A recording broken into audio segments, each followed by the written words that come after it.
ಎಲ್ಲರಿಗೆ ನಮಸ್ಕಾರ. Dear diploma students, digital electronics 1 first year C25 ಸಿಲೆಬಸ್ದು ಪಾಸಿಂಗ್ ಪ್ಯಾಕೇಜ್ ಬಗ್ಗೆ ಹೇಳ್ಕೊಡಿ. ಹೇಗೆ ನಾವು ಪಾಸ್ ಮಾಡ್ಕೋಬೇಕು ಈ ಸಬ್ಜೆಕ್ಟ್ ಮತ್ತು ಸ್ಕೋರ್ ಹೇಗೆ ಮಾಡಬೇಕು ಅಂಥೇಳಿ ಟಿಪ್ಸ್ ಹೇಳ್ಕೊಡಂತ ನೀವು ಮೆಸೇಜ್ ಮಾಡ್ತಾಯಿದ್ರಿ, ಕಮೆಂಟ್ ಮಾಡ್ತಾಯಿದ್ರಿ. ನಿಮ್ಮ ಸಲುವಾಗಿ ನಾನು ಈ ವಿಡಿಯೋ ಮಾಡ್ತಾಯಿದ್ದೀನಿ. ಈ ವಿಡಿಯೋ ಎಂಟನ ವಾಚ್ ಮಾಡಿರಿ, ನಿಮಗೆ ಸಾಕಷ್ಟು ಮಾಹಿತಿ ಸಿಗ್ತೈತಿ. ಮತ್ತು ಏನಾದರೂ ಡೌಟ್ಸ್ ಬಂದರೆ ಮತ್ತೊಮ್ಮೆ ವಾಚ್ ಮಾಡಿರಿ. ಈ ವಿಡಿಯೋ ನಿಮಗೆ ಎಲ್ಲ ಡೌಟ್ಸೂ ಕ್ಲಿಯರ್ ಆಗ್ತಾವೆ. ಓಕೆ, ಈ ಚಾನಲ್ಗೆ ಯಾರಾದರೂ ಫಸ್ಟ್ ಟೈಮ್ ವಿಸಿಟ್ ಮಾಡಿದರೆ ಇದೇ ರೀತಿ ಡಿಪ್ಲೊಮಾ ರಿಲೇಟೆಡ್ ಎನಿ ಅಪ್ಡೇಟ್ಸ್ ಇರ್ಬೋದು, ಜಾಬ್ ಇರ್ಬೋದು, ಸ್ಕಾಲರ್ಶಿಪ್ ಇರ್ಬೋದು, ಯಾವುದೇ ರೀತಿಯ ಅಪ್ಡೇಟ್ಸ್ಗಾಗಿ ಈ ಚಾನಲ್ಗೆ ನೀವು ಸಬ್ಸ್ಕ್ರೈಬ್ ಮಾಡದೇ ಹೋದರೆ ಚಾನಲ್ಗೆ ಸಬ್ಸ್ಕ್ರೈಬ್ ಮಾಡಿಕೊಂಡು press the bell icon for immediate notification. Okay, so ನಾನು ನಿಮಗೆ ಟಿಪ್ಸ್ ಹೇಳ್ತಾ ಹೋಗ್ತೀನಿ. ಫಸ್ಟ್ ನೀವು ತಿಳ್ಕೊಳ್ರಿ ಕ್ವಶನ್ ಪೇಪರ್ ಪ್ಯಾಟರ್ನ್ ಯಾವ ರೀತಿ ಇರ್ತದೆ ಡಿಜಿಟಲ್ ಎಲೆಕ್ಟ್ರಾನಿಕ್ಸ್ ಅನ್ನೋದು. ಇದು ಹೊಸ syllabus C25 question paper pattern ಬಗ್ಗೆ ತಿಳ್ಕೊಳ್ರಿ. ಮತ್ತು ಯಾವ ಚಾಪ್ಟರ್ಗೆ ಜಾಸ್ತಿ ಮಾರ್ಕ್ಸ್ ಕ್ವಶನ್ಸ್ ಬರ್ತಾವ, ಇಂಪಾರ್ಟೆಂಟ್ ಕ್ವಶನ್ಸ್ ಯಾವ ಚಾಪ್ಟರ್ಸ್ ಎಲ್ಲ ಇಂಪಾರ್ಟೆಂಟ್ ಅಂತಂಥೇಳಿ ನಾನು ಡಿಟೇಲ್ ಆಗಿ ಹೇಳ್ತಾ ಹೋಗ್ತೀನಿ. ಸೊ ಎಂಡ್ ತನಕ ವಾಚ್ ಮಾಡಿರಿ. ಓಕೆ, ಸೊ ಇಲ್ಲಿ ನೀವು ನೋಡಬಹುದು, ಇಲ್ಲಿ ಒಂದು ಆಲ್ರೆಡಿ ನಿಮಗೆ ಪ್ಯಾಟರ್ನ್ ಕೊಟ್ಟಿದ್ದಾರೆ, ಕ್ವಶನ್ ಪೇಪರ್ ಪ್ಯಾಟರ್ನ್ ಕೊಟ್ಟಿದ್ದಾರೆ. ಸೊ ಕ್ವಶನ್ ಪೇಪರ್ ಪ್ಯಾಟರ್ನ್ಗಿಂತ ಮುಂಚೆನೇ ಸೊ ಯಾವ್ಯಾವ ಚಾಪ್ಟ್ರಿಗೆ ಅಂದರೆ ಯಾವ್ಯಾವ ಚಾಪ್ಟ್ರಿಗೆ ಎಷ್ಟು ಮಾರ್ಕ್ಸ್ ಇದೆ ಅಂತ ಹೇಳಿ ಕೊಟ್ಟಿದ್ದಾರೆ. ಸೊ ಇಲ್ಲಿ ಡಿಜಿಟಲ್ ಎಲೆಕ್ಟ್ರಾನಿಕ್ಸ್ 1 ನಿಮಗೆ ಟೋಟಲ್ COs 4 ಬರ್ತಾವ. ಯಾವ CO1, CO2, CO3, CO4 ಅಂದರೆ ಕೋರ್ಸ್ ಔಟ್ಕಮ್. ಸೊ ಸಬ್ಜೆಕ್ಟ್ ಕಲಿತಾದ್ಮೇಲೆ ನೀವು ಏನೆಲ್ಲ ಗೊತ್ತಿರಬೇಕಂತ ಹೇಳಿ ಕೋರ್ಸ್ ಔಟ್ಕಮ್ ಅಂತ ಕರೀತಾರೆ. ಸೊ ಯಾವ COಸ್ಗೆ ಎಷ್ಟು ಮಾರ್ಕ್ಸ್ ಅಂತ ಹೇಳಿ ಕೊಟ್ಟಿದ್ದಾರೆ ನೋಡ್ರಿ. ಇಲ್ಲಿ ನೀವು ನೋಡೋ ಪ್ರಕಾರ ಸೊ ಫಸ್ಟ್ CO ಅಂದರೆ ಫಸ್ಟ್ COಗೆ 22 ಮಾರ್ಕ್ಸ್ ಇದೆ, ಸೆಕೆಂಡ್ COಗೆ 44 ಮಾರ್ಕ್ಸ್ ಇದೆ, ಥರ್ಡ್ COಗೆ 72 ಮಾರ್ಕ್ಸ್ ಇದೆ, ಫೋರ್ತ್ COಗೆ 12 ಮಾರ್ಕ್ಸ್ ಇದೆ. ಸೊ ಇದೆಲ್ಲ ನೋಡಿದರೆ ನಿಮಗೆ ಟೋಟಲ್ 150 ಮಾರ್ಕ್ಸದ ಕ್ವಶನ್ ಕೇಳ್ತಾರೆ ನಿಮಗೆ. ಸೊ ಇದು ನೋಡಿದರೆ ನಿಮಗೆ ಕ್ಲಿಯರ್ಲಿ ಗೊತ್ತಾಗ್ತೈತಿ ಯಾವ ಚಾಪ್ಟರ್ ಅಂದರೆ ಯಾವ ಚಾಪ್ಟ್ರಿಗೆ ಜಾಸ್ತಿ ಮಾರ್ಕ್ಸ್ ಇದೆ ಅಂತಂಥೇಳಿ ನಿಮ್ಗೆ ಗೊತ್ತಾಗ್ತೈತಿ. ಸೊ CO2 ಮತ್ತು CO3 44 ಪ್ಲಸ್ 72 ಮಾಡಿದರೆ 44 ಪ್ಲಸ್ 72 ಮಾಡಿದರೆ ನಿಮಗೆ 116 ಮಾರ್ಕ್ಸದ್ದು ಕ್ವೆಶನ್ ನಿಮಗೆ ಇವೆರಡೇ ಚಾಪ್ಟರ್ಲಿಂದ ಬರ್ತೈತಿ. ಸೊ ಇವೆರಡು ಚಾಪ್ಟರ್ ನೀವು ಚೆನ್ನಾಗಿ ಓದ್ಕೊಂಡು ಕ್ಲಿಯರ್ಲಿ ಪ್ಲ್ಯಾನ್ ಮಾಡಿಕೊಂಡ್ರೆ ನೀವು ಆರಾಮ್ಸೆ ಪಾಸ್ ಆಗೋದು ಅಷ್ಟೇ ಅಲ್ಲದೆ ಸ್ಕೋರು ಮಾಡ್ಬೋದು. ಓಕೆ, ಸೊ ಇವು ಯಾವ ಎರಡು ಚಾಪ್ಟರ್ ಅಂತ ನೀವು ಕೇಳ್ಬೋದು. 2 ಕೋರ್ಸ್ ಔಟ್ಕಮ್. ಇದು ನೀವು ಸಿಲೆಬಸ್ ನೋಡಿದರೆ ಗೊತ್ತಾಗ್ತೈತಿ. ಸೊ ನಾ ಜಸ್ಟ್ ನಿಮಗೆ ಸಿಲೆಬಸ್ ತೋರಿಸ್ತೀನಿ ಇಲ್ಲಿ. ಓಕೆ, ಇಲ್ಲಿ ನೀವು ಸಿಲೆಬಸ್ ನೋಡಬಹುದು. ಸೊ ಡಿಜಿಟಲ್ ಎಲೆಕ್ಟ್ರಾನಿಕ್ಸ್ 1 ಸಿಲೆಬಸ್ದಲ್ಲಿನೇ ಮೆನ್ಷನ್ ಮಾಡಿದೆ. ಆ್ಯಕ್ಚುಲಿ ಇಂಟರ್ನಲ್ ಮಾರ್ಕ್ಸ್ ನಿಮ್ಮದೇ ಟೋಟಲ್ 50 ಇರ್ತೈತಿ. End exam semester end exam marks 50 ಕೊಡ್ತಾರೆ. ಸೊ ಮಿನಿಮಮ್ ಪಾಸಿಂಗ್ ಮಾರ್ಕ್ಸ್ ಎಷ್ಟು ನೀವು ಕೇಳ್ತಾ ಇದ್ರಿ. ಸೊ ಮಿನಿಮಮ್ ಪಾಸಿಂಗ್ ಮಾರ್ಕ್ಸ್ ನೀವು ಎಷ್ಟು ತೊಗೋಬೇಕಂದ್ರೆ 50ಗೆ 20 ತೊಗೋಬೇಕು. ಆ್ಯಕ್ಚುಲಿ ಎಂಡ್ ಎಕ್ಸಾಮ್ ನಿಮಗೆ 100ಗೆ ಕಂಡಕ್ಟ್ ಮಾಡ್ತಾರೆ. 100ಗೆ ಪಾಸಿಂಗ್ ಮಾರ್ಕ್ಸ್ ಎಷ್ಟು 40. ಸೊ 40 ತೊಗೊಂಡ್ರೆ ನೀವು ಪಾಸ್ ಆಗ್ತೀರಿ. ಬಟ್ ಸ್ಕೋರ್ ಮಾಡಿಕೊಂಡ್ರೆ ನಿಮಗೆ ಭಾಳ ಒಳ್ಳೆಯದು. ಸೊ ಈ ಸಿಲೆಬಸ್ ನೋಡಿದರೆ ನಿಮಗೆ CO1, CO2, CO3 ಯಾವ್ಯಾವ ಅಂತ ಹೇಳಿ ಕೊಟ್ಟಿದ್ದಾರೆ ಇಲ್ಲಿ. ಸೊ ನಿಮಗೆ ನಾ ಈಗಾಗಲೇ ಹೇಳಿದ ಪ್ರಕಾರ CO2 ಅಂದರೆ ಇದು this one formulate, simplify and implement simple logic functions using logic Gates ಅಂತ ಇದಲ್ಲ, ಇದು CO2. ನೆಕ್ಸ್ಟ್ CO3 ಅಂದರೆ build and analyse various combination circuits in real time environment. So ಇವು 2 ಚಾಪ್ಟರ್ ನೀವು ಪರ್ಫೆಕ್ಟ್ ಮಾಡ್ಕೊಂಡ್ರೆ ಆರಾಮ್ಸೆ ಸ್ಕೋರ್ ಮಾಡ್ಬೋದು. ಸೊ ಈ ಚಾಪ್ಟರಲ್ಲಿ ಏನೆಲ್ಲ ಕಂಟೆಂಟ್ ಬರ್ತೈತೆ ಅಂತ ಹೇಳಿ ಇಲ್ಲಿ ಕೊಟ್ಟಿದ್ದಾರೆ ನೋಡ್ರಿ. ಸೊ ಇಲ್ಲಿ ಮೆನ್ಷನ್ ಮಾಡಿದ ಪ್ರಕಾರ this is CO. So CO number check ಮಾಡ್ಕೊಡ್ರಿ. CO2 ಮತ್ತು CO3 ಎಲ್ಲಿ ಬರ್ತಾವಂತಂದ್ರೆ ಇಲ್ಲಿ ಕೆಳಗಡೆ ಬರ್ತದೆ ನೋಡ್ರಿ. ಓಕೆ, ಸೊ ಇಲ್ಲಿಂದ ಸ್ಟಾರ್ಟ್ ಆಗ್ತೈತಿ CO2. ಸೊ CO2 2 ಮತ್ತು 4 ಎರಡು ಸೇರಿ ಬರ್ತೈತಿ ಇಲ್ಲಿ. ಸೊ CO2ದಲ್ಲಿ Boolean algebra and logic gates. So ಇವೆಲ್ಲ ನೀವು ಪರ್ಫೆಕ್ಟ್ ಮಾಡ್ಕೋಬೇಕು. ನೆಕ್ಸ್ಟ್ ಯೂನಿವರ್ಸಲ್ ಲಾಜಿಕ್ ಗೇಟ್ಸು ಬರ್ತದೆ ನೋಡಿ. CO2ದಲ್ಲಿನೇ universal logic gates, Boolean expression and simplification ಅಂತಿದೆ. ಸೊ ಇದನ್ನು ಪರ್ಫೆಕ್ಟ್ ಮಾಡ್ಕೊಡ್ರಿ. ನೆಕ್ಸ್ಟ್ ಚಾಪ್ಟರ್ ನಿಮಗೆ ಹೇಳಬೇಕಂದ್ರೆ ಬೂಲಿಯನ್ ಎಕ್ಸ್ಪ್ರೆಷನ್ ಫಾರ್ಮ್ಸ್. ಇದು CO2ದಾಗ ಬರ್ತದೆ. ಬೂಲಿಯನ್ ಎಕ್ಸ್ಪ್ರೆಷನ್ ಫಾರ್ಮ್ಸ್ ಮತ್ತು ಕನ್ವರ್ಷನ್ಸ್ ಅಂತಿದೆಯಲ್ಲ, ಸೊ ಇದನ್ನು ಪರ್ಫೆಕ್ಟ್ ಮಾಡ್ಕೊಡ್ರಿ. ನೆಕ್ಸ್ಟ್ CO2ದಲ್ಲಿ Boolean expression simplification using K-map. So ಇದನ್ನು ಪರ್ಫೆಕ್ಟ್ ಮಾಡ್ಕೋಬೇಕು ನೀವು. ನೆಕ್ಸ್ಟ್ CO3 CO3 ಇಲ್ಲಿಂದ ನೋಡಿ CO3 ಆ್ಯಂಡ್ 4 ಎರಡು ಸೇರಿ ನಿಮ್ಗೆ ಕೊಟ್ಟಿದ್ದಾರೆ. ಸೊ CO3 ಒಳಗೆ ಯಾವೆಲ್ಲ ಬರ್ತಾವೆ ಚಾಪ್ಟರ್ಸ್ ಅಂದರೆ ಕಾಂಬಿನೇಷನಲ್ ಸರ್ಕಿಟ್ಸ್, ಅರ್ಥಮೆಟಿಕ್ ಸರ್ಕಿಟ್ಸ್ ಅಂತ ಬರ್ತಾವ. ಸೊ ಕಾಂಬಿನೇಷನ್ ಸರ್ಕಿಟ್ಸಲ್ಲಿ half adder, full adder, half subtractor, full subtractor ಇವೆಲ್ಲ ಬರ್ತಾವೆ ನೋಡಿರಿ. ನೀವೆಲ್ಲ ಓದಿರ್ತೀರಿ ಇದನ್ನು, ಬಟ್ ಜಸ್ಟ್ ಗೊತ್ತು ಮಾಡ್ಕೊಡ್ರಿ CO3ದಲ್ಲಿ ಮತ್ತೆಲ್ಲ ಏನು ಬರ್ತಾವೆ ಅಂಥೇಳಿ. ಸೊ CO3 ಒಳಗೆ ಕಾಂಬಿನೇಷನ್ ಸರ್ಕಿಟ್ಸ್, ಆ್ಯಡರ್ಸ್, ಕಂಪ್ಯಾರೇಟರ್ಸ್. ಸೊ ಇದರಲ್ಲಿ ಮತ್ತೆ ಡಿಫ್ರೆಂಟ್ ಟೈಪ್ಸ್ ಬರ್ತಾವೆ ನಿಮಗೆ. ಮತ್ತು ಮಲ್ಟಿಪ್ಲೆಕ್ಸರ್ಸು ಬರ್ತಾವ. ಇದನ್ನು ಎಲ್ಲ ಓದಿಟ್ಕೊಡ್ರಿ. ಇದು CO3ದಲ್ಲಿ ಕಾಂಬಿನೇಷನ್ ಸರ್ಕಿಟ್ಸ್, ಮಲ್ಟಿಪ್ಲೆಕ್ಸರ್ಸ್, ಕಾಂಬಿನೇಷನ್ ಸರ್ಕಿಟ್ಸ್, ಡಿಮಲ್ಟಿಪ್ಲೆಕ್ಸರ್ಸ್ ಇವು ಪರ್ಫೆಕ್ಟ್ ಮಾಡ್ಕೋಬೇಕು. ಸೊ ಎಲ್ಲಿ ತನ ಇದೆ ನೋಡಿರಿ, ಕಾಂಬಿನೇಷನ್ ಸರ್ಕಿಟ್ಸ್ CO3ದಲ್ಲಿ ಕಾಂಬಿನೇಷನ್ ಸರ್ಕಿಟ್, ಡಿಮಲ್ಟಿಪ್ಲೆಕ್ಸರ್ಸ್ ಮತ್ತು ಕಾಂಬಿನೇಷನ್ ಸರ್ಕಿಟ್ಸ್, ಎನ್ಕೋಡರ್ಸ್ ಮತ್ತು ಡಿಕೋಡರ್ಸ್ ಬರ್ತಾವು. ಸೊ ಎನ್ಕೋಡರ್ಸ್ ಡಿಕೋಡರ್ಸ್ದಲ್ಲಿ ಮತ್ತೆ decimal to BCD encoder, BCD to decimal decoder ಇವೆಲ್ಲ ಬರ್ತಾವು. ನೆಕ್ಸ್ಟ್ ಮತ್ತೇನು ಬರ್ತದೆ ಅಂದರೆ CO3ದಲ್ಲಿ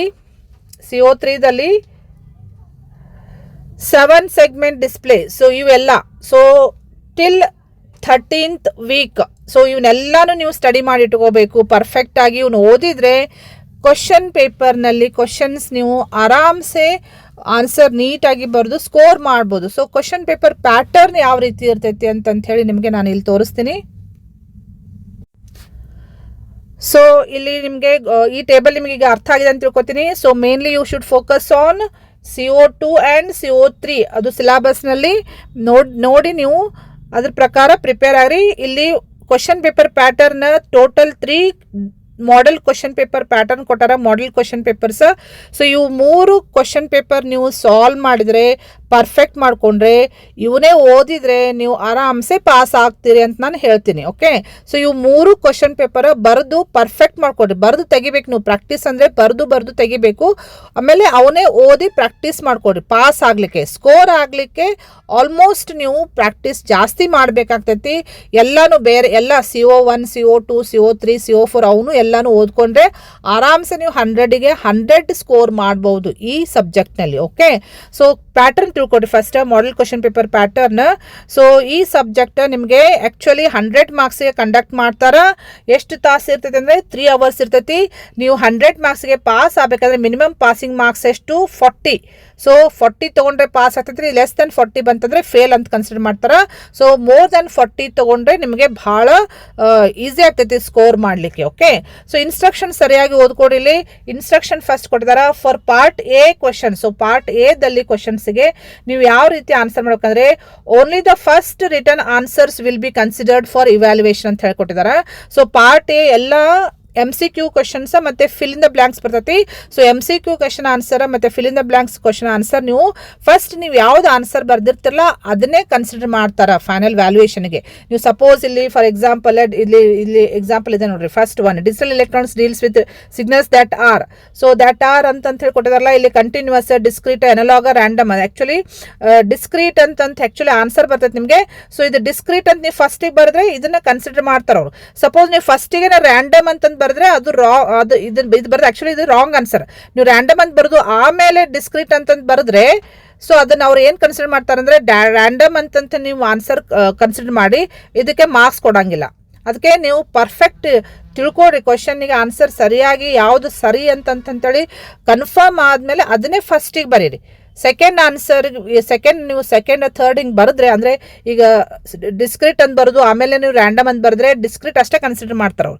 ಸಪೋಸ್ ನೀವು ಫಸ್ಟಿಗೆ ರ್ಯಾಂಡಮ್ ಅಂತ ಬರೋದು ಆಮೇಲೆ ನೀವು discrete actually correct answer, but ನೀವು ಮುಂಚೆನೇ ರ್ಯಾಂಡಮ್ ಅಂತ ಬರೆದಿದ್ರೆ ಸೊ ಅದನ್ನು ರಾಂಗ್ ಅಂತ ಹೇಳಿ ಅದಕ್ಕೆ ಮಾರ್ಕ್ಸ್ ಕೊಡಂಗಿಲ್ಲ, 0 ಮಾರ್ಕ್ಸ್ ಕೊಡ್ತಾರೆ. ಅದಕ್ಕೆ ಆನ್ಸರ್ ಬರೀಬೇಕಾದ್ರೆ ಭಾಳ ಕೇರ್ಫುಲ್ ಆಗಿ ಬರೀರಿ. ಫಸ್ಟ್ ನೀವು ಏನು ಆನ್ಸರ್ ಮಾಡ್ತಿರಲ್ಲ ಅದನ್ನೇ ಕನ್ಸಿಡರ್ ಮಾಡ್ತಾರೆ ಅಂತ ಹೇಳಿ ಇಲ್ಲಿ ಇನ್ಸ್ಟ್ರಕ್ಷನ್ದಲ್ಲಿ ಕೊಟ್ಟಿದ್ದಾರೆ. ಓಕೆ, ಸೊ ಅದೇ ರೀತಿಯಲ್ಲಿ ಟೋಟಲ್ 15 ಮಲ್ಟಿಪಲ್ ಚಾಯ್ಸ್ ಕ್ವಶನ್ಸ್ ಅದಾವ. ಮಲ್ಟಿಪಲ್ ಚಾಯ್ಸ್ ಕ್ವಶನ್ಸ್ ಇಲ್ಲಿ ಟೋಟಲ್ 4 ಆನ್ಸರ್ಸ್ ಕೊಟ್ಟಿರ್ತಲ್ಲ, ಆ 4 ಆನ್ಸರ್ದಲ್ಲಿ ಯಾವುದಾದ್ರೂ ಒಂದು ನೀವು ಸೂಟೇಬಲ್ ಕರೆಕ್ಟ್ ಇದ್ದದ ಆನ್ಸರ್ ನೀವು ಚೂಸ್ ಮಾಡಿ ಬರಿಬೇಕು. ಸೊ ಮತ್ತು ಪಾರ್ಟ್ ಅಂದರೆ ಪಾರ್ಟ್ ಎ ಕರೆಕ್ಟಾಗಿ ಮೆನ್ಷನ್ ಮಾಡಿರಿ. ಪಾರ್ಟ್ ಎ ಬರೋದು ಫಸ್ಟ್ ಕ್ವಶನ್ ಅಂದರೆ ಫಸ್ಟ್ ಸಬ್ ಸೆಕ್ಷನ್ದಲ್ಲಿ ಫಸ್ಟ್ ಸೆಕ್ಷನ್ದಲ್ಲಿ ಕ್ವಶನ್ ನಂಬರ್ ಸರಿಯಾಗಿ ಬರಿಬೇಕ್ರಿ ನೀವು. ಓಕೆ, ನೆಕ್ಸ್ಟ್ ಪಾರ್ಟ್ ಎದಲ್ಲಿ ಸೆಕೆಂಡ್ ಸಬ್ ಸೆಕ್ಷನ್ದಲ್ಲಿ ಫಿಲ್ ಇನ್ ದ ಬ್ಲಾಂಕ್ಸ್ ಅಂತ ಬರ್ತದೆ ನೋಡ್ರಿ. ಸೊ ಇಲ್ಲಿ ಆಕ್ಚುಲಿ ಒಂದು ಐದು ಕ್ವಶನ್ಸ್ ಅದಾವ. 5 ಕ್ವಶನ್ಗೆ ಇಲ್ಲಿ ಆನ್ಸರ್ಸ್ ಕೊಟ್ಟಾರ ಅವರು. ಆನ್ಸರ್ಸ್ ನೀವು ಸುಟೇಬಲ್ ಆನ್ಸರ್ಸ್ ನೀವು ಚೂಸ್ ಮಾಡಿ ಫಿಲ್ ಇನ್ ದ ಬ್ಲಾಂಕ್ಸ್ ಮಾಡ್ಬೇಕಾಗ್ತೈತಿ. ಇಲ್ಲಿ ಎಕ್ಸಾಂಪಲ್ ನಿಮ್ಗೆ ಕೊಟ್ಟಿದ್ದಾರೆ ನೋಡ್ರಿ, digital signals are represented in dash form. So ಇದು ಆನ್ಸರ್ ಅಲ್ಲ, ನೀವು ಇಲ್ಲಿ ಬ್ರಾಕೆಟ್ ನಲ್ಲಿ ಕೊಟ್ಟಿರುವಂತಹ ಆನ್ಸರ್ಸ್ ಯಾವುದು ಸುಟೇಬಲ್ ಆಗ್ತೈತಿಲ್ಲ ಅದನ್ನ ಚೂಸ್ ಮಾಡಿ ಇಲ್ಲಿ ನೀವು ಬರಿಬೇಕು.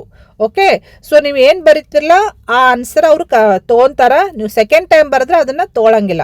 Only one answer they will consider. ಫಸ್ಟಿಗೆ ನೀವು ಏನು ಬರೀತಿರಲ್ಲ ಅದನ್ನಷ್ಟೇ ಅವ್ರು ಕನ್ಸಿಡರ್ ಮಾಡ್ತಾರೆ ವ್ಯಾಲ್ಯೂಯೇಷನ್ ಮಾಡಬೇಕಾದಾಗ. ಓಕೆ, ನೆಕ್ಸ್ಟ್ ಪಾರ್ಟ್ ಬಿ ದಲ್ಲಿ ಏನು ಕೊಟ್ಟಿದ್ದಾರೆ ನೋಡ್ರಿ, ಇದು ಸಬ್ ಸೆಕ್ಷನ್ 3 ಆಗ್ತೈತೆ. ಕ್ವಶನ್ ನಂಬರ್ ಸರಿಯಾಗಿ ಬರೀರಿ ನೀವು. ಇಲ್ಲಿ ಆನ್ಸರ್ ಎನಿ 5 ಕ್ವಶನ್ಸ್ ಎಲ್ಲದ್ರಾಗೂ ಚಾಯ್ಸ್ ಅದಾವ.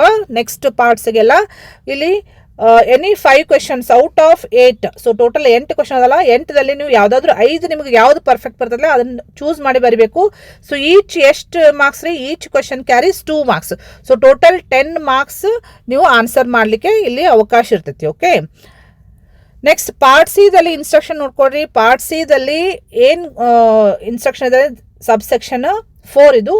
Answer any 5 questions each carries 3 marks. 3 marks each ಕ್ವಶನ್ಗೆ ಕ್ಯಾರಿ ಆಗ್ತೈತಿ. ಸೊ ಟೋಟಲ್ ಎಷ್ಟು ಮಾರ್ಕ್ಸ್ ಬರ್ತಾವೆ ನಿಮಗೆ? 15 ಮಾರ್ಕ್ಸ್ ಬರ್ತಾವೆ ಎಲ್ಲಾನು ಆನ್ಸರ್ ಮಾಡಿದ್ರೆ. ಅಂದರೆ ಎನಿ 5 ಕ್ವಶನ್ಸ್ ನೀವು ಆನ್ಸರ್ ಮಾಡಿದರೆ ಚೂಸಿಂಗ್ ಫ್ರಮ್ ದೀಸ್ ಟು. ಇಲ್ಲಿ ಒಂದು 8 ಕ್ವಶನ್ ಅದ ನೋಡ್ರಿ. 8 ಕ್ವಶನ್ದಲ್ಲಿ ನೀವು ಯಾವುದಾದ್ರೂ ಇಲ್ಲಿ 8 ಕ್ವಶನ್ಸ್ ಅದ ನೋಡ್ರಿ, ಅಪ್ ಟು 8 ಕ್ವಶನ್ಸ್. ಯಾವುದಾದ್ರೂ ಒಂದು 5 ಕ್ವಶನ್ ನೀವು ಚೂಸ್ ಮಾಡಿ ಆನ್ಸರ್ ಮಾಡಿದ್ರೆ 3 ಮಾರ್ಕ್ಸ್, ಟೋಟಲ್ 15 ಮಾರ್ಕ್ಸ್ ನಿಮ್ಗೆ ಸಿಗ್ತೈತಿ. ನೆಕ್ಸ್ಟ್ ಪಾರ್ಟ್ನಲ್ಲಿ ಪಾರ್ಟ್ ಡಿ ಸೆಕ್ಷನ್ 1 ಅಂತಿದೆ ನೋಡ್ರಿ. ಇಲ್ಲಿ ಸೆಕ್ಷನ್ 1 ಮತ್ತೆ ಸೆಕ್ಷನ್ 2 ಅಂತ ಬರ್ತಾವು. ಸೊ ಸಬ್ ಸೆಕ್ಷನ್ 5th ಅಲ್ಲಿ ಇಲ್ಲಿ ಎನಿ 5 ಕ್ವಶನ್ಸ್ ನೀವು ಆನ್ಸರ್ ಮಾಡ್ಬೇಕಾಗ್ತೈತಿ. ಎನಿ 5 ಕ್ವಶನ್ಸ್ ಇಲ್ಲಿ ಎಷ್ಟು ಅದ ನೋಡ್ರಿ ಟೋಟಲ್ ಕ್ವಶನ್ಸ್. ಇಲ್ಲಿ ಟೋಟಲ್ 8 ಕ್ವಶನ್ ಅದಾವು. ಸೊ 8ರಲ್ಲಿ ನೀವು ಯಾವುದಾದ್ರೂ 5 ಪರ್ಫೆಕ್ಟ್ ಬರುವಂಥದ್ದು ತೊಗೊಂಡು ಆನ್ಸರ್ ಮಾಡಬೇಕು. So each carries 5 marks. So 5 × 5 ಅಂದರೆ ಎಷ್ಟು ಬರ್ತೈತಿ ನಿಮ್ಗೆ ಟೋಟಲ್? ನೀವೆಲ್ಲ 5 ಕ್ವಶನ್ಸ್ ಆನ್ಸರ್ ಮಾಡಿದ್ರೆ maximum 25 marks you are going to get. Okay, next part D ಇದೆ. ಸೆಕ್ಷನ್ 2ದಲ್ಲಿ ಯಾವ ರೀತಿ ಇದೆ ಅಂದರೆ, ಸೆಕ್ಷನ್ 2ದಲ್ಲಿ ಸಬ್ ಸೆಕ್ಷನ್ 6th ಒಂದಲ್ಲಿ ಇಲ್ಲಿ ನೀವು ಯಾವುದಾದ್ರೂ ಎನಿ 3 ಕ್ವಶನ್ಸ್ ನೀವು ಚೂಸ್ ಮಾಡ್ಕೊಂಡು ಆನ್ಸರ್ ಮಾಡಬೇಕು. Each question carries 10 marks.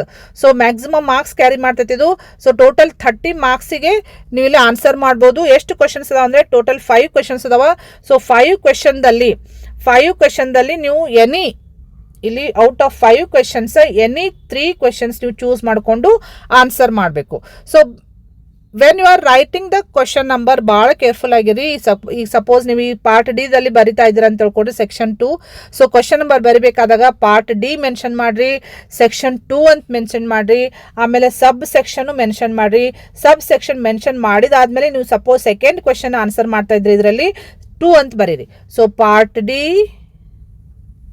ಬರಿಬೇಕು, ಸೆಕ್ಷನ್ 2 ಬರಿಬೇಕು, ನೆಕ್ಸ್ಟ್ ಸಬ್ ಸೆಕ್ಷನ್ ಬರಿಬೇಕು 6th ಅಂತ ಹೇಳಿ. ಆಮೇಲೆ ಇದು second question. So second question ಅಂತಂತ ಹಾಕಿ ಬರಿಬೇಕು ನೀವು. ಸೊ ಇವಿಷ್ಟೆಲ್ಲ ಬರೆದು ಆನ್ಸರ್ ಮಾಡಬೇಕು. ಈಚ್ ಕ್ವಶನ್ ಸರಿಯಾಗಿ ಪಾರ್ಟ್ ಮೆನ್ಷನ್ ಮಾಡಿರಿ, ಸೆಕ್ಷನ್ ಮೆನ್ಷನ್ ಮಾಡಿರಿ, ಸಬ್ ಸೆಕ್ಷನ್ ಮೆನ್ಷನ್ ಮಾಡಿರಿ. ಅವಾಗ ಅದನ್ನು ನಿಮ್ಮದು ಕ್ವಶನ್ನ ಕರೆಕ್ಟಾಗಿ ಅವರು ಕನ್ಸಿಡರ್ ಮಾಡ್ತಾರೆ. ನೀವು ಸುಮ್ಮನೆ ಡೈರೆಕ್ಟಾಗಿ ಜಸ್ಟ್ ಕ್ವಶನ್ ನಂಬರ್ ಹಾಕ್ಕೊಂತ ಹೋಗ್ಬೇಡ್ರಿ. ಯಾಕಂದರೆ ಇದು ಕ್ವಶನ್ ನಂಬರ್ ನೋಡಲಿ 1 2 3 4. ಈ 6th ಸಬ್ ಕ್ವಶನ್ದೊಳಗೂ 1 2 3 4 ಐತಿ. ನೆಕ್ಸ್ಟ್ 5th ಸಬ್ ಕ್ವಶನ್ದೊಳಗೂ 5th ಸಬ್ ಕ್ವಶನ್ದಾಗೂ 1 2 3 4 ಐತೆ. ಅವರು ಯಾವ್ದು ಸೆಕ್ಷನ್ ನೀವು ಬರಾಕತ್ತೀರಿ, ಯಾವ ಪಾರ್ಟದ್ ನೀವು ಬರಾಕತ್ತೀರಿ ಅಂತೇಳಿ ಅವ್ರಿಗೆ ಕನ್ಫ್ಯೂಷನ್ ಆಗ್ತೈತಿ. ಡೈರೆಕ್ಟ್ ಕ್ವಶನ್ ನಂಬರ್ ಹಾಕಕ್ಕೆ ಹೋಗ್ಬೇಡ್ರಿ. ನೀವು ಪಾರ್ಟ್ ಮೆನ್ಷನ್ ಮಾಡಿರಿ, ಸೆಕ್ಷನ್ ಮೆನ್ಷನ್ ಮಾಡಿರಿ, ಆಮೇಲೆ ಸಬ್ ಸೆಕ್ಷನ್ ಮೆನ್ಷನ್ ಮಾಡಿ ನೆಕ್ಸ್ಟ್ ಕ್ವಶನ್ ನಂಬರ್ ಬರೀರಿ. ಅವಾಗದು ಕರೆಕ್ಟಾಗಿ ನಿಮ್ಮದು ಕ್ವಶನ್ ನಂಬರ್ ಅವರು ಕೌಂಟ್ ಮಾಡ್ತಾರೆ. ಇರದೆ ಹೋದರೆ ನಿಮಗೆ ಮಾರ್ಕ್ಸ್ ಕಟ್ ಆಗ್ತಾವೆ. ನೀವು ಬರೆದ್ರೂ ಮಾರ್ಕ್ಸ್ ಕಟ್ ಆಗ್ತಾವೆ. ಸೊ ಇದು ಒಂದು ಕ್ವಶನ್ ಪೇಪರ್. ಸೊ ಇದೇ ರೀತಿ ನಿಮಗೆ ಇಲ್ಲಿ ಇನ್ನೂ 2 ಕ್ವಶನ್ ಪೇಪರ್ ಪ್ಯಾಟರ್ನ್ ಅದಾವ, model question paper. So just questions ಅಷ್ಟೇ ಚೇಂಜ್ ಆಗೈತಿ, ಪ್ಯಾಟರ್ನ್ ಸೇಮ್ ಇರ್ತೈತಿ. ಇವು 3 ರೆಫರ್ ಮಾಡಿರಿ. ನಾನು ನಿಮಗೆ ಜಸ್ಟ್ ಸ್ಲೋಲಿ ತೋರಿಸ್ತಾ ಹೋಗ್ತೀನಿ.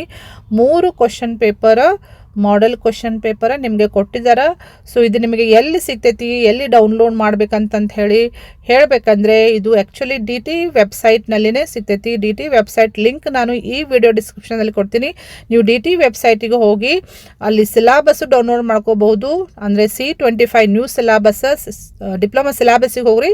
ಡಿಪ್ಲೊಮಾ ಸಿಲಾಬಸ್ನಲ್ಲಿ C25 ಅಂತಂತ ನ್ಯೂ ಸಿಲಾಬಸ್ ಅಂತ ಇರ್ತಲ್ಲ, ಅದನ್ನು ಓಪನ್ ಮಾಡ್ಕೊಡ್ರಿ. ಅಲ್ಲಿ ನಿಮಗೆ ಸಿಲಾಬಸ್ಸು ಸಿಗ್ತೈತಿ, ಆಮೇಲೆ ಮಾಡೆಲ್ ಕ್ವಶನ್ ಪೇಪರ್ದು ಸಪ್ರೇಟಾಗಿ ಅಲ್ಲಿ ನಿಮಗೆ ವ್ಯೂ ಕಾಣಿಸ್ತೈತಲ್ಲಿ. ಅಲ್ಲಿ ಹೋಗಿ ನೀವು ಜಸ್ಟ್ ಓಪನ್ ಮಾಡಿಕೊಂಡು ಡೌನ್ಲೋಡ್ ಮಾಡಿಕೊಂಡು ಇವು 3 question paper, all 3 question paper solve ಮಾಡಿ, ನೀಟಾಗಿ ಸಾಲ್ವ್ ಮಾಡಿ ಅವನೇ ಓದಿದ್ರೆ ಸಾಕು ನೀವು ಪಾಸ್ ಆಗಲಿಕ್ಕೆ. ಸೊ ಜಸ್ಟ್ ಇಷ್ಟು ಓದ್ಕೊಂಡು ಬಿಟ್ಟರೆ ನೀವು ಆರಾಮ್ಸೆ ಪಾಸ್ ಆಗೋದು. ಅಷ್ಟೇ ಅಲ್ಲದೆ ನಾನು ನಿಮಗೆ ಹೇಳಬೇಕಂದ್ರೆ ಮತ್ತೆ ನೀವು ಇಲ್ಲಿ ಇದು ಆ್ಯಕ್ಚುಲಿ ನೆಕ್ಸ್ಟ್ ಸೆಮಿಸ್ಟರ್ದು, ಇದು ಅಪ್ಲೈಡ್ ಎಲೆಕ್ಟ್ರಾನಿಕ್ಸ್, ಇದು ನೆಕ್ಸ್ಟ್ ಸೆಮಿಸ್ಟರ್ ಬರ್ತೈತಿ. ಇದನ್ನೇನು ಓದಕ್ಕೆ ಹೋಗಬೇಡ್ರಿ. ಸೊ ಇದು ಇಷ್ಟೇ ಸಾಕು ನಿಮಗೆ.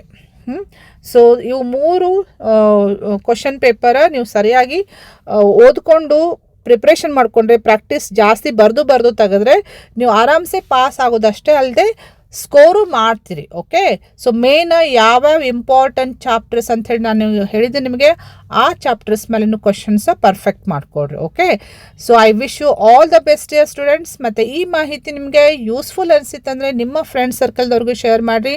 ಮತ್ತು ಯಾರಾದರೂ ಈ ಚಾನಲ್ಗೆ ಸಬ್ಸ್ಕ್ರೈಬ್ ಮಾಡಿದ ಹೋದರೆ ಈ ಚಾನಲ್ಗೆ ಸಬ್ಸ್ಕ್ರೈಬ್ ಮಾಡಿಕೊಂಡು press the bell icon for immediate notification. Okay, thank you dear students.